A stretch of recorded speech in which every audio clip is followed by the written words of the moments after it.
Kembali di Sapa Indonesia Malam bersama saya Friska Clarissa. Pengadilan Negeri Jakarta Selatan mengabulkan sebagian dari gugatan pra-peradilan Roy Suryo. Hakim menyatakan penggeledahan, penangkapan, dan penahanan oleh Polda Metro Jaya tidak sah. Hakim Tunggal PN Jakarta Selatan menilai upaya paksa oleh penyidik Polda Metro Jaya di rumah Roy Suryo pada 19 Juni 2026 lalu melanggar ketentuan KUHP. Menurut Hakim, penggeledahan rumah Roy terbukti dilakukan tanpa mengantongi izin resmi dari Ketua Pengadilan Negeri setempat. Namun, putusan pra-peradilan ini tidak menggugurkan status hukum Roy Suryo sebagai tersangka kasus dugaan fitnah ijazah Presiden ke-7 RI Joko Widodo. Maka kami nyatakan persidangan pra-peradilan nomor 99 selesai dan ditutup. 1. Mengabulkan permohonan pra-peradilan pemohon untuk sebagian. 2. Menyatakan penggeledahan yang dilakukan termohon terhadap pemohon berdasarkan surat perintah penggeledahan rumah dan tempat tertutup lainnya nomor SP dah rumah TAP 373/6 Romawi Res .124/2026 Ditreskrimum Polda Metro Jaya tanggal 18 Juni 2026 adalah tidak sah.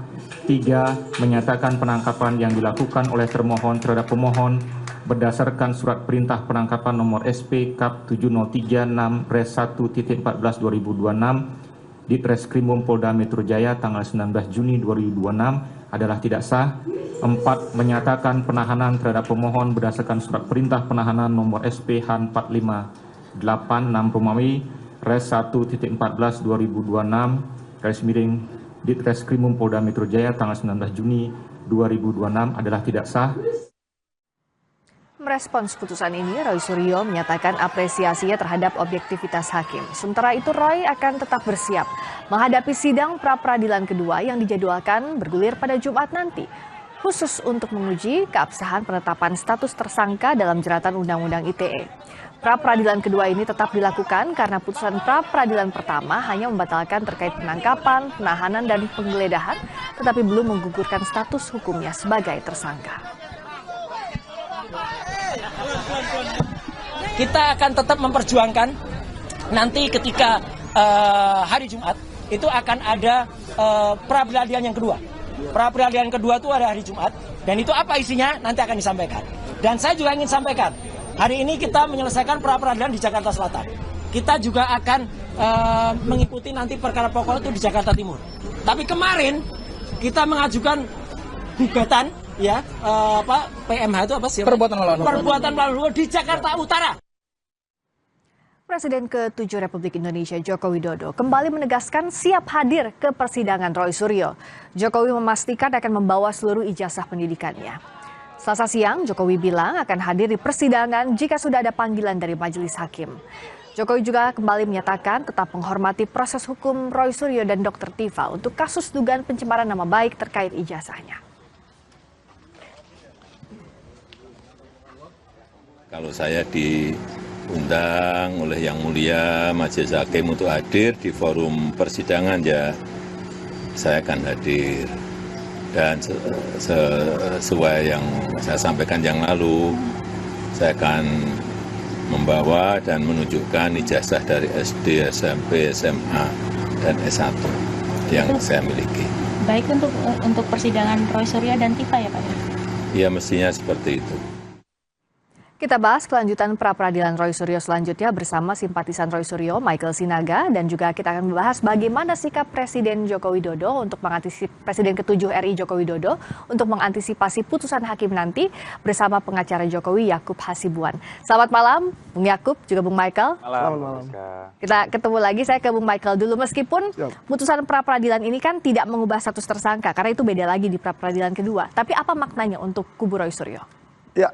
Sekarang kita bisa melihat ya bahwa apa yang ditakutkan selama ini bahwa hakim itu berat sebelah ternyata tidak terbukti. Ya, tadi kan Pak Roy Suryo meminta penggeledahannya dinyatakan tidak sah, penangkapannya dinyatakan tidak sah. Sebenarnya ada satu yang mungkin masyarakat tidak terlalu melihat, bahwa di malam hari di Rumah Sakit Polri Kramat Jati itu ada upaya paksa untuk memindahkan.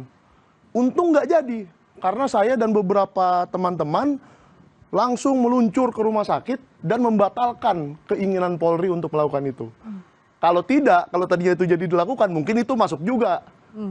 Penangkapannya saja nggak sah, penggeledahannya nggak sah, apalagi pemindahan yang tidak jadi itu. Nah, sekarang kita sudah melihat banyak cacat dalam proses ini. Kalau memang Polri dalam SOP-nya saja cacat, sudah dikatakan hakim loh, ini bukan kata saya lagi. Kenapa kita nggak mempermasalahkan pasal-pasalnya? Kenapa kita mempermasalahkan pasalnya? Nah, saya sebagai orang yang setiap hari bersama-sama dengan Pak Roy dan Dr. Tifa, saya tahu betul, Dr. Tifa itu tidak ada sama sekali memegang ataupun mengubah ataupun memanipulasi dokumen. Karena dia memang nggak ngerti melakukan itu. Dia itu hanya seorang dokter yang mempunyai keahlian untuk menilai apakah ini foto Pak Joko Widodo yang presiden atau bukan. Bung Michael, artinya Gitu. walaupun pra-peradilan ini tidak bicara soal pokok perkara, tapi Anda juga meragukan isi dari pokok perkaranya. Ya itu, jadi kan dari awal ini ada beberapa pasal yang kesannya dipaksakan. Sepertinya 12 orang yang dilaporkan semuanya melakukan pasal 310, 311, 27, 32, dan 35. Termasuk saya yang dilaporkan juga kan, salah satunya. Tapi 10 dari kami sama sekali tidak mengetahui Oke. soal pengubahan dokumen atau manipulasi dokumen atau dokumen pun. Saya mau tanyakan ke Bung Yakub, apakah soal tadi penggeledahan, penangkapan, ini jadi ada keraguan juga soal materi penyidikan? Mbak Friska, kalau dari saya melihatnya tentu pertama kita harus hormati putusan hakim. Apapun itu putusan itu harus kita anggap benar karena sudah dikeluarkan oleh hakim tunggal dalam perkara ini. Nah, sejak awal mengenai pra-peradilan kami selalu konsisten bahwa itu merupakan lembaga yang disediakan oleh KUHAP dan itu merupakan hak. Kami sama sekali tidak pernah mempermasalahkan mereka menggunakan ini. Jadi sampai kalau ini ternyata diputus demikian, ya baik ya kita ikuti, kita hormati. Walaupun juga memang ini tidak ada kaitannya dengan pokok perkara, sama sekali tidak ada kaitannya. Jadi tadi kalau kami cermati juga, tadi itu memang alasan-alasan yang diambil oleh Yang Mulia Hakim juga bahwa ada katanya ketidaksesuaian dalam permohonan ketika ke PN, ke KPN dengan surat perintah penangkapannya. Jadi ini lebih hal administratif sebenarnya Mbak Friska. Jadi kalau yang kami dengar tadi tidak ada sama sekali uraian hakim mengenai penangkapannya brutal seperti G30 SPKI, itu sama sekali tidak ada. Jadi putusan Prapit seperti ini memang hal yang sangat biasa saja dan itu sering terjadi di perkara-perkara lain. Jadi kami sih tidak terlalu concern mengenai putusan ini dan kami ingin fokus ke pokok perkara. Nah, apakah dengan Prapit ini kami menjadi mempertanyakan pokok perkara? Sama sekali tidak, Mbak. Justru kami ingin segera fokus ke pokok perkara sehingga klien kami dapat mendapatkan kepastian hukum. Nah, pertanyaannya kan sebenarnya sekarang kubu Mas Roy ini mengambil Prapit yang kedua. Nah, ini banyak pertanyaan-pertanyaan yang sebenarnya dilontarkan. Pertama, kenapa nggak sekaligus kemarin? Sekalipun memang ini hak Prapit, kembali lagi. Yang kedua, penetapan tersangka sudah dari November tahun lalu. Kenapa baru sekarang dipermasalahkan? Ya, tentu kan hal-hal ini menjadi pertanyaan-pertanyaan publik. Jadi dari kami sih pesannya memang sebisa mungkin mari kita jangan salah gunakan forum atau hak yang sudah diberikan oleh KUHAP untuk mengulur-ngulur waktu yang mungkin konsekuensinya bisa menjadi menyebabkan klien kami tidak mendapatkan kepastian hukum. Silakan dijawab, apakah ini upaya untuk mengulur waktu? Nah, Dan ini- dua pertanyaan tadi seperti apa? Ini narasi yang selalu diutarakan oleh pihak mereka ya, bahwa ini mengulur-ulur waktu. Tapi saya jawab begini, dari awal banyak sekali pakar-pakar hukum yang beberapanya tergabung di kami, yang tidak yakin ini akan sampai ke persidangan. Kenapa begitu? Karena kasusnya sangat lemah. Ya kan? Pasal-pasalnya dipaksakan, orang-orangnya dipaksakan. 12 orang ini tidak pernah berada di satu tempat yang sama, di waktu yang sama, melakukan hal yang sama. Bagaimana misalkan Mbak mencuri dompet, saya mencuri HP. Mbak mencurinya Senin, saya mencurinya Selasa. Kita dilaporkan bersama-sama kan nggak boleh. Jadi memang kasus seperti ini dari awal kami sudah yakin tidak sampai ke persidangan. Meskipun Dr. Tifa sudah masuk persidangan. Iya, pertama. kan dari awalnya yakin seperti itu. Tapi karena sekarang sudah sampai ke persidangan, oh berarti benar jaksa dan hakim ingin memeriksa pokok perkara ini. Barulah diluncurkan pra-peradilan. Jadi jangan dibilang kenapa nggak dari September, nggak dari apa. Sekarang saya tanya aja, kenapa dari April baru November penetapan tersangka? Kenapa dari November baru Juni P21? Itu kan pertanyaan yang agak percuma ya menurut saya ya, karena ini sudah sampai di sini, nggak usah kita cari-cari lagi ke belakang, ya kita hadapin aja. Toh tadi hakimnya saya lihat netral kok, sangat netral dan sangat objektif. Kalau memang permintaannya Pak Roy itu tidak masuk akal, akan ditolak kok. Emang kenapa sih Bung Yakub yang dikhawatirkan kalau misalnya ada proses pra-peradilan, meskipun tadi hak ya, tapi dengan nantinya persidangan pokok perkara, apakah ini bisa menghambat itu atau seperti apa? Ya tentu dengan KUHP yang baru ini kan pemeriksaan pokok perkara jadi harus ditangguhkan terlebih dahulu, Mbak. Jadi kita harus menunggu pra-ped ini diputus terlebih dahulu. Jadi secara tidak langsung tentu kan ini berimplikasi pada waktu penanganan perkara yang bisa langsung masuk ke pemeriksaan pokok perkara seperti perkara Ibu Tifa, tapi sekarang perkara Mas Roy ini jadi harus menunggu pra-ped dulu. Sekalipun kembali lagi itu hak, silahkan dilakukan. Nah, kembali tadi kan yang seperti disampaikan Bang Michael juga bahwa banyak keraguan menurut versi Bang Michael dan ininya lah pihaknya. Tapi kembali lagi kalau memang banyak keraguan mengenai substansi perkara, ya forum pemeriksaan di mana? Ya di persidangan di pokok perkara itu. Ya. Jadi daripada kita berdiskusi di luar, kemudian membangun narasi, kemudian ada juga memicu perpecahan antar kubu maupun internal juga. Saya dengar ada perpecahan internal juga dan Enggak lah, itu nggak ada hubungannya. Daripada sampai terjadi hal seperti itu yang tidak kita inginkan, tentu kita juga menyayangi. Kita kan suara advokat juga, jangan sampai sesama rekan sejawat juga ada permasalahan seperti itu. Ya daripada itu terjadi, mari kita masuk secepatnya ke pokok perkara sehingga hak pelapor kami Pak Jokowi selaku korban maupun terdakwa yaitu Mas Roy dan juga Bu Tifa juga bisa dilindungi. Karena kedua hak bukan hanya hak kami loh, hak mereka pun juga akan bergantung dengan hasil pemeriksaan pokok perkara itu, Mbak. Untuk pra-peradilan yang kedua soal status tersangka ini apakah ada upaya untuk tidak sampai ke persidangan pokok perkara? Jawabnya nanti usai jeda di Sapa Indonesia Malam. Kami segera kembali.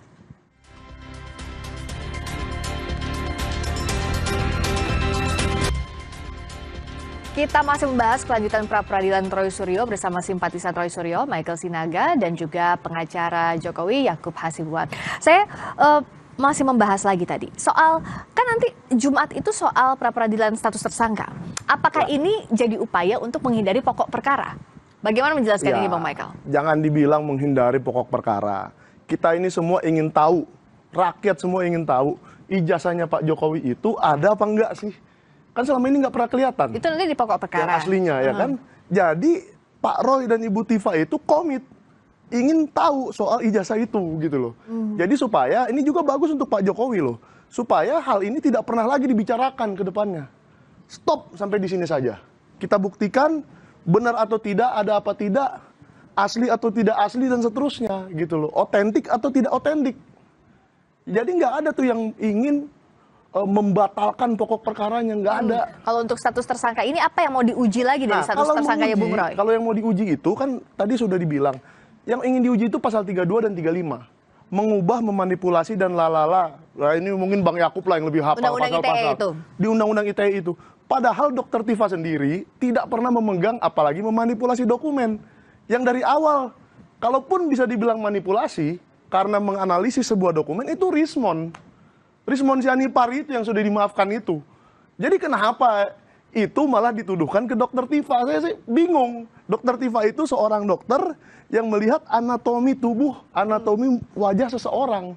Gak ada hubungannya dengan dokumen atau Undang-Undang ITE 32 dan 35. Tapi status tersangka yang nanti hari Jumat itu status tersangka Bung Roy kan? Iya, Pak Roy. Dan itu juga kita periksa. Apa sih yang dilakukan Pak Roy Suryo mengenai itu? Apa benar dia pernah memanipulasi dokumennya Pak Jokowi? Kita tes saja dengan pra-peradilan. Oke, Bung Yakub, apa implikasinya kalau Anda melihat pra-ped yang diajukan oleh Bung Roy Suryo untuk nanti Jumat? Itu memang pertanyaan besarnya, Mbak Friska. Kalau dari kami melihatnya, kalau selama ini narasi yang dibangunkan bahwa beliau ingin mendapatkan keadilan, Pak Jokowi harus hadir, mereka mencurigai Pak Jokowi tidak akan hadir dan sebagainya. Ya kalau itu narasinya, ya berarti mari kita masuk ke pokok perkara. Tapi kan sekarang tidak, beliau menggunakan menggunakan lembaga pra-peradilan lagi untuk objek yang berbeda menurut mereka. Saya sendiri belum lihat seperti apa permohonannya, dan kami pun bukan pihak di situ karena termohonnya tentunya penyidik kalau dalam hal ini. Ya tapi kami juga melihat karena ini ada dua argumen atau narasi yang saling kontradiktif, jadi kami melihat kok ini patut diduga bahwa ada upaya untuk mengulur waktu gitu. Sekalipun ya silahkan saja bahwa kalau mau menggunakan hak ini silahkan, tapi kembali lagi kan tujuan utama kita bersama-sama untuk mencari kebenaran material, bukan? Kalau memang itu masih tujuan utamanya, mari kita cepat-cepat masuk ke pokok perkara. Jadi kembali lagi, menurut saya sih pra-ped ini walaupun kembali lagi mau objeknya katanya berbeda, tapi tidak sesuai dengan narasi yang dibangun, yaitu mari cepat-cepat tunjukkan ijazah, mau Pak Jokowi katanya mau ditanya-tanya di presiden dan sebagainya. Iya. Jadi itu sedikit kontradiktifnya di situ. Oke, Bang Michael. Ya, yang membuat ini lama kan penyidiknya. Kan penyidiknya memakan waktu dari 30 April 2025 sampai sekarang, 1 tahun lebih. Jadi jangan gara-gara Pak Roy membuat pra-peradilan yang hanya 7 hari, pra-peradilan kedua juga hanya 7 hari. Bagaimana? Mau berapa kali pra-peradilan Bang Yakub kalau mau setahun seperti yang dilakukan penyidik? Nggak mungkin dong kita membuat 52 kali pra-peradilan. Jadi kalau namanya mengulur waktu itu nonsens menurut saya. Mau diulur pun berapa sih waktu yang diulur gitu. Jadi ini hanya karena kita awalnya tidak yakin ini sampai ke persidangan, ternyata sampai. Oke, kalau memang sampai, karena begini Mbak, beberapa kali pengadilan yang lain seperti di Solo dan di mana itu NO semua. Ya kan, berarti tidak sampai ke pokok perkara. Jadi kami pun mengira dari awal, oh ini tidak sampai ke pokok perkara. Tapi karena sampai, ayo kita pra-peradilankan dulu supaya pokok perkaranya jelas. Benar nggak ada 3235 mengubah dokumen itu? Karena saya pun waktu di BAP, saya sebagai terlapor, ditanyakan soal itu. Mengubah dokumen, memanipulasi dokumen, malah nggak ada. Pak Roy aja tidak tahu itu apa yang dimanipulasi dokumennya, apalagi saya. Gitu Soal loh. pertanyaan ini apakah tepat untuk di pra-peradilan? Nah, itu sebenarnya good question Mbak Friska. Justru kalau kita mau mengecek apakah ini sudah sesuai pasalnya, kekuatan pembuktian dan sebagainya, itu adanya di pokok perkara. Jadi forumnya menurut kami tidak tepat kalau itu di pra-peradilan. Karena di pra-peradilan itu akan diperiksa mengenai formilnya. Apakah contoh penetapan tersangkanya sudah ada 2 alat bukti. 2 alat bukti ini kan sangat subjektif. Apa yang dinilai 2 alat bukti? Kalau menurut penyidik sudah cukup, ya silahkan aja lanjut. Dan faktanya apa? Faktanya seluruh alat bukti yang sah dan berkas perkara sudah diterima oleh kejaksaan.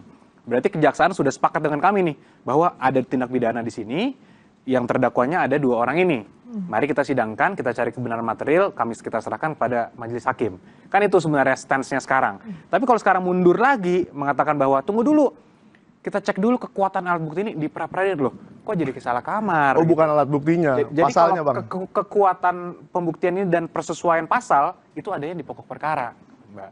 Iya, itu. Walaupun di dakwaan nanti seperti Ibu Tifa kan mengajukan eksepsi, Ya. itu forumnya silakan, boleh ada perlawanan diatur di situ. Iya, Michael. kalau begitu caranya Mbak, enak aja nanti polisi misalnya dia mau menyidik seseorang, masukin aja pasal sebanyak-banyaknya. Masukin aja 20 pasal. Mana yang kena deh. Gitu kan. Kan nggak boleh begitu penegakan hukum. Kita harus melihat pasalnya benar dulu, baru masuk ke persidangan. Bahkan seperti yang kemarin terjadi, 3 orang pelapor gugur loh. Yang namanya Andi Kurniawan, Lecumanan, dan Maret Samuel Sweken itu gugur ya Bang ya? Ya. Yang tersisanya Pak Joko Widodo. Berarti kan tidak terbukti. Berarti kan bisa saja yang dilakukan penyidik selama ini sampai ke tanggal P21 itu ada yang salah. Dan itu tersaring oleh jaksa. 3 orang itu tersaring oleh jaksa. Mungkin kalau di jaksa tidak melihat bahwa itu bisa disaring, ya udah kita coba saring lewat pra-peradilan. Siapa tahu tersaring juga pasalnya. Ini upaya men-challenge status tersangkanya itu, Bung Yakub. Ya, tadi menarik juga bahwa Bung Michael juga mengatakan sebelumnya ada 4 laporan, kemudian Ya. terfilter dan sebagainya. Justru kalau dari kami angle-nya kita putar nih, justru itu membuktikan bahwa sebenarnya sudah ada proses check and balances, termasuk gelar perkara khusus, Mbak. Di gelar perkara khusus itu kan dilihat semua proses penyidikannya seperti apa, pasal-pasalnya dijabarkan, dan waktu itu summary-nya dari gelar perkara khusus adalah kesimpulannya penyidikan sudah dijalankan dengan semua prosedur yang sesuai. Jadi tidak ada kesalahan, pelanggaran dan sebagainya, termasuk ketepatan pasal di situ. Nah, kemudian dicek and balance lagi oleh kejaksaan dalam proses pelimpahan. Ternyata diterima juga, kejaksaan meyakini sudah sesuai pasal-pasalnya. Terakhir nih check and balance terakhir ada di persidangan. Nanti majelis yang menilai. Jadi prosesnya menurut kami sudah berjalan dengan baik. Tinggal kita tunggu saja seperti apa. Nah, terakhir voice-nya ada di siapa? Voice-nya ada di majelis hakim. Jadi itu yang kita tunggu, Mbak. Nah, permohonan nanti hari Jumat apakah sudah cermat disusun bahwa itu tidak akan berselisihan dengan pokok perkara yang harusnya nanti dibahas pada persidangan? Iya kan tidak apa-apa dong. Kan tadi Bung Yakub juga udah bilang, sekali di gelar perkara khusus, 2 kali di jaksa, kenapa tidak di pra-peradilan juga? Tidak ada yang perlu ditakutkan oleh Pak Jokowi kalau memang itu sudah benar dong. Tapi kalau itu memang tidak benar seperti cara penangkapan dan penahanan yang dilakukan oleh polisi, ya akan gugur di pra-peradilan. Ya sudah, kita terima aja bahwa itu sudah terjadi. Kita fight di pra-peradilan apakah pasal itu sudah diterapkan dengan benar. Gitu aja. Memang ada ketakutan dari pihak Pak Jokowi soal ini? Sama sekali tidak, Mbak. Dari awal sama sekali ketika Prapit yang pertama pun kami selalu konsisten. Kami sampaikan itu merupakan hak, silakan saja. Kami mempercayai bahwa majelis hakim dalam hal ini, lembaga peradilan kita itu lembaga peradilan yang independen, kuat dan terpercaya. Jadi menurut kami, ya kalau itu memang mau diserahkan ujung-ujungnya kepada majelis, kepada yang mulia, ya silahkan. Tapi kembali lagi, kita kan mau melihat bagaimana kita menggunakan pasal-pasal ataupun lembaga-lembaga yang sudah diatur oleh ketentuan hukum yang ada dengan sebaik mungkin dan dengan itikat baik. Nah ini kan sekarang masyarakat menjadi menilai, kok 2 kali, kok nggak bersamaan kemarin, kok nggak dari November. Ya ini pertanyaan-pertanyaan yang wajar saja keluar. Kalau dari kami biasa saja karena kami pelapor. Jadi kami meyakini bahwa apapun ini tidak akan mempengaruhi pokok perkara, kami ingin ini segera disidangkan, dan Pak Jokowi mendapatkan kepastian hukum. Apa sih sebenarnya yang dikejar Bung Roy sekarang di tahap pra-peradilan untuk status tersangkanya, juga nanti menuju ke pokok perkara? Ya begini Mbak, kan lebih enak kalau kita pertanyakan satu persatu. Ini hanya ada waktu 7 hari. Kemarin juga persidangannya itu, mungkin Bung Yakub tahu banget kalau pra-peradilan itu diburu-buru sekali sidangnya. Saksi yang bisa diajukan juga terbatas sekali. Bukti yang bisa diajukan juga terbatas, waktunya loh yang terbatas. Jadi kan lebih baik kalau kita tanyakan penangkapannya dulu. Kalau kita tanyakan penangkapannya, pasalnya, ininya, itunya, sekaligus semua, apa cukup 7 hari? Hakimnya juga bingung kali, kapan waktu saya untuk menimbang ini gitu loh. Maka kita berikanlah yang masuk akal, permohonan yang masuk akal. Ini masyarakat juga menilai bahwa permohonannya Pak Roy itu masuk akal. Dia baru saja diperlakukan seperti itu oleh penyidik, oleh Polda Metro Jaya, wajar. Dia masih tidak terima atas perlakuan itu, dan ternyata benar. Ternyata benar, hakim tunggal juga setuju bahwa perlakuan itu tidak benar dan itu tidak sah. Cara memperlakukan seperti itu. Nah sekarang kita move ke yang kedua. Status tersangka. Yang kedua itu status tersangka dan pasal-pasalnya. Karena gini, kalau seandainya yang dianggap masuk akal oleh hakim hanya pasal 310, 311, tidak boleh ditahan di bawah 5 tahun ya Bang ya. Saya tahu begini karena sering meliput-liput berita hukum saja. Artinya gini, kasus hukum di Indonesia ini kriminalisasi sudah sangat banyak. Bukan ini yang pertama dan bukan ini yang terakhir menurut saya. Jadi apa salahnya kalau memang ini sudah, mata publik sudah tertuju ke sini, mari kita jadikan ini pembelajaran. Bahwa tidak boleh seorang terdakwa diperlakukan seperti itu. Mau digeser dari rumah sakit, mau dijemput dari rumah sakit jam 12 malam. Apa itu benar? Apa itu manusiawi? Ya kan? Dan apakah itu manusiawi mengatakan seorang dokter yang keahliannya menilai anatomi dibilang memanipulasi dokumen? Itu kan 2 hal yang jauh berbeda gitu loh. Jadi kalau memang pasalnya salah, katakan saja salah. Gitu. Nah kalau dari Bung Yakub, apa yang saat ini pihak Anda tunggu sebenarnya? Apakah memang status tersangka yang diuji di pra-peradilan nanti ini salah satu yang dikhawatirkan? Karena kan kalau permohonannya dikabulkan, status tersangka juga akan dicabut. Ya, saya mungkin saya mencoba untuk mengambil pola pikir Bang Michael juga bahwa pengen menjadi pembelajaran hukum kan. Ya. Sama juga kami ingin ini cepat masuk pokok perkara agar menjadi pembelajaran hukum bahwa negara ini memiliki hukum positif yang berlaku. Kita tidak boleh menebar berita-berita bohong, fitnah itu tidak boleh, orang-orang tidak bisa dengan seenaknya tanpa data, tanpa hak bisa memfitnah orang, itu semua memiliki konsekuensi hukum. Jadi itu juga merupakan pembelajaran yang ingin kita tunggu juga, jangan sampai semua orang nanti di era post-truth ini bisa dengan mudah memfitnah orang bahwa ijazahnya palsu, padahal tidak. Bertahun-tahun melalui proses akademik yang sah dan semua ini bisa akan dibuktikan dan akan dibuktikan nanti di persidangan, tapi dikatakan palsu. Itu kan sungguh tidak melambangkan negara hukum. Itu yang kami tunggu juga. Maka poin pembelajaran penting itu juga bagi kami menjadi hal yang penting, Mbak Friska. Kita nantikan next chapter-nya hari Jumat untuk sidang pra-peradilan yang kedua. Yang diuji adalah status tersangka dari Boleh sedikit Mbak? Singkat saja. Ya, singkat saja. Sebenarnya yang saya tunggu, saya setuju dengan Bang Yakub. Saya ingin cepat-cepat ke pokok perkara. Dan mungkin nanti di pokok perkara ya Dr. Tifa, 2 orang yang saya tunggu. Dian Sandi Utama yang sebenarnya mengupload ijazah itu ke Twitter alias X. Dan kedua Kasmujo yang sudah mengaku bahwa dia bukan dosen pembimbing skripsinya Pak Jokowi. Kalau 2 orang ini bersaksi di pengadilan, saya yakin kebenaran akan terungkap. Relevankah dua orang ini akan dibawa ke pengadilan nanti untuk pokok perkara, Bung Eko? Saya sangat setuju bahwa kita mencari kebenaran material, bahwa saya meyakini juga Pak Kasmunjo juga akan mengatakan yang sebenarnya, bahwa beliau juga merupakan dosen, pembimbing Pak Jokowi. Ya, jadi ya, mari kita lihat, Mbak. The sooner the better ya. The Harusnya sooner ini the better. segera berlangsung persidangannya agar dibuka seterang mungkin kepada publik. Terima kasih Bung Yaakub Hasibuan, kuasa hukum Pak Jokowi. Terima kasih juga Bung Michael Sinaga, simpatisan Roy Suryo. Berikutnya saudara, kami akan kembali dengan sorotan dari pesta bola dunia. Cristiano Ronaldo CR7 memastikan bakal pensiun dari timnas usai perjalanan Portugal pada Piala Dunia 2026 harus berakhir pada babak 16 besar usai tumbang 0-1 dari Spanyol. Sesaat lagi di Sapa Indonesia Malam, kami segera kembali.